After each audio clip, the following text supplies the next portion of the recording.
I have only heard of letting the world be free and at ease. I have never heard of ruling it. Letting the world be free is because we fear people might go beyond their true nature. Being tolerant and letting each find its place is because we fear people might change the natural way. If people don't go beyond their true nature and don't change the natural way, why would we need to rule the world? In the past, you ruled the world, making everyone wild with joy. That was restlessness.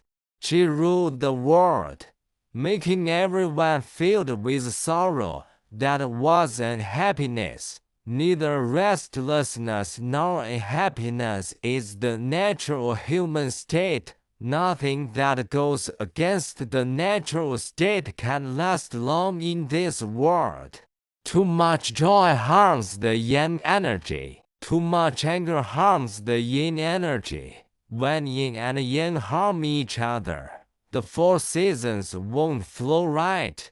Hot and cold won't balance, and this may even hurt your body. When people lose normal feelings, have no steady home, think without clarity, and feel in everything they do, the world becomes full of unfairness.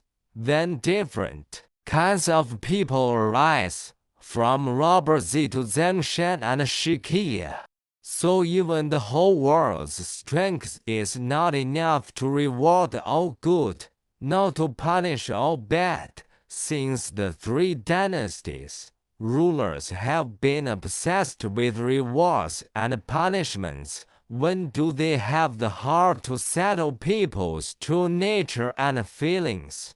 Do you love sharp eyesight? That's drowning in colors. Love keen hearing? Drowning in music. Love benevolence? That disturbs the natural state. Love righteousness? That goes against reason. Love rituals? That creates fussy techniques. Love music? That leads to indulgence. Love sage wisdom? That feeds clever tricks. Love cleverness? That causes endless petty arguments. If people want to settle their true nature, these 8 things may stay or go. But if people don't want to settle their true nature, these 8 will only twist and confuse the world. Yet the world worships and cherishes them. So lost. This has gone on for generations. People talk piously, pass them on respectfully, and offer them happily. What can I do about it? So if a nobleman finds himself ruling the world by necessity, he should simply follow nature. Only by following nature can people preserve their true nature and feelings. Therefore, give the world to a person who values himself more than ruling the world. Entrust it to one who loves himself more than the task of ruling.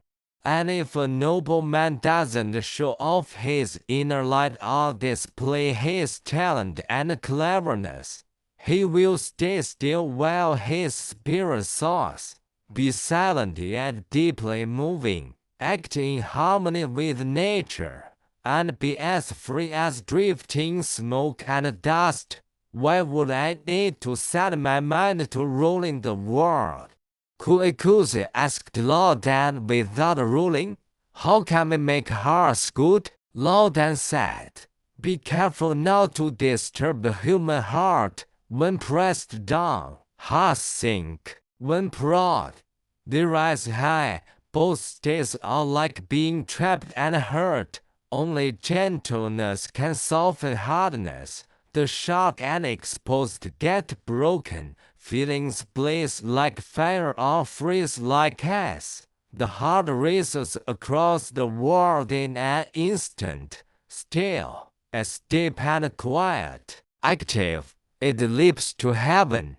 Nothing is so bold and arrogant as the human heart. The Yellow Emperor first used benevolence to disturb hearts, then Yang and Shan ran ragged, wearing out their bodies to feed the world, anxiously pushing benevolence and making laws, yet they failed to rule well. Then Yang exiled Huangdu, Samiao, and Gong, clear proof of failed rule.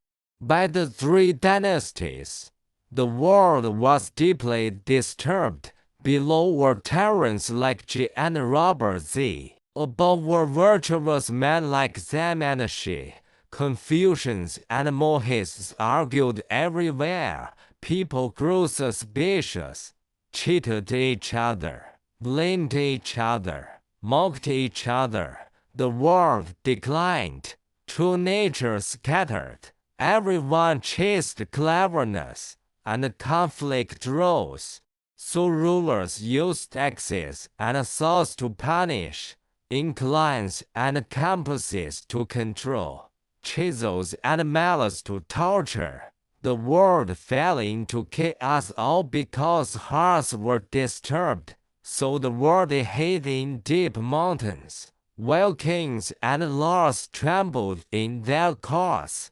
Today, bodies pile up, prisoners fill the jails, the injured are everywhere, yet Confucians and Mohists wave their arms and argue inside the shackles. Oh, too much. They have no shame. I don't know if the so-called sage wisdom isn't just the pet that joins the can. I don't know if benevolence and righteousness aren't just the holes and balls of the stalks. And who knows if them and Shi aren't the forerunners of Ji and Robert Z?